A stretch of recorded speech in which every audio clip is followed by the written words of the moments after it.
সাবধান অসমবাসী ৰাইজ আজি ঘৰৰ পৰা ওলালে সাবধানে ওলাব আহি পৰিছে অসমবাসীৰ বাবে কেইবাটাও গুৰুত্বপূৰ্ণ খবৰ হয় আজি হৈছে 21 সেপ্টেম্বৰ আজিৰ কেইবাটাও গুৰুত্বপূৰ্ণ খবৰ অগ্নিকুণ্ডত পৰিণত হৈছে এইবাৰ ৰাজ্য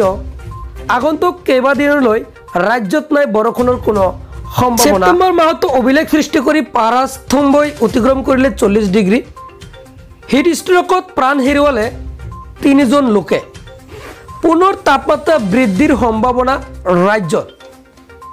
প্ৰতি বছৰে ভয়াবহ ৰূপত বৃদ্ধি পাইছে গৰমে বিশ্বত বাজিছে জলবায়ু পৰিৱৰ্তনৰ ৰেড এলাৰ্ট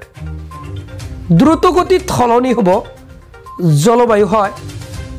ভাৰতত জলবায়ু পৰিৱৰ্তনৰ ভয়াবহ প্ৰভাৱ পৰিছে উত্তৰ পূৰ্বৰ ৰাজ্যত নাই পূৰ্বৰ সেই শীতল বতাহ ক্ৰমাৎ ঠাণ্ডা কমিছে অসমকে ধৰি উত্তৰ পূবত শীতকালৰ সময়সীমা দ্ৰুতগতিত হ্ৰাস অসমত হঠাৎ সলনি হল বতৰ হয় অসমত বতৰে সলনি কৰিছে বিগত বৰ্ষৰ তুলনাত এইবাৰ সেপ্টেম্বৰ মাহত গৰমে দহিছে ৰাজ্য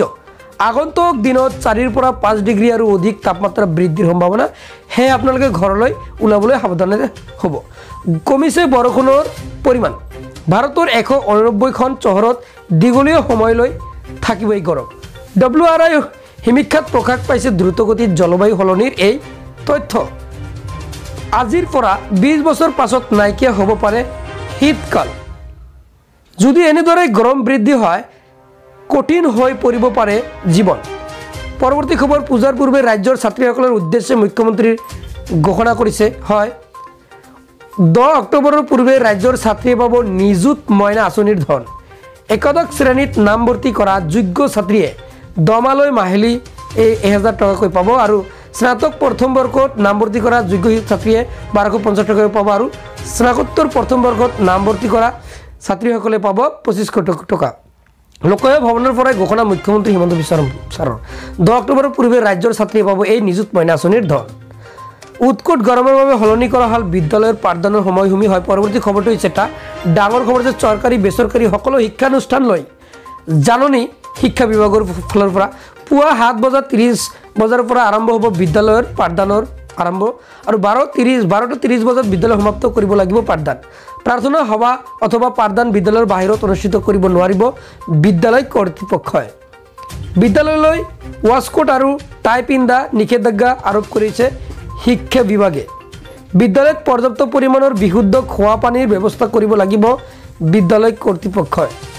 বিদ্যালয়ৰ শ্ৰেণীকোঠাত ফেনৰ ব্যৱস্থা বাধ্যতামূলক থাকিব লাগিব শ্ৰেণীকোঠাৰ ভিতৰত মুকলি বায়ু চলাচলৰ ব্যৱস্থা কৰিব লাগিব কৰ্তৃপক্ষই বিদ্যুৎ কৰ্তনৰ সময়ত বিদ্যুতৰ বাবে বিকল্প ব্যৱস্থা বাধ্যতামূলক জোতাৰ পৰিৱৰ্তে চেণ্ডেল পিন্ধিব লাগিব শিক্ষাৰ্থীয়ে 21 সেপ্টেম্বৰৰ পৰা এই নীতি নিৰ্দেশনা পালন কৰিব লাগিব বিদ্যালয়ৰ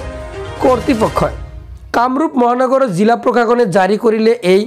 বিশেষ নিৰ্দেশনা হয় অসমৰ সকলো জিলাতে কিন্তু এইসমূহ কিন্তু নিৰ্দেশনা জাৰি কৰি দিব উৎকট গৰমৰ বাবে সলনি কৰা হৈছে এই বিদ্যালয়ৰ পাঠদানৰ সময়সীমা হয় এনেকুৱা ধৰণৰ নিত্য ভিডিঅ' পাই থাকিবলৈ হ'লে চেনেলটো ছাবস্ক্ৰাইব কৰি ৰাখিব আৰু পেজটো যদি ফ'ল' কৰা পেজটো ফ'ল' কৰি ৰাখিব আজিলৈ মানে ধন্যবাদ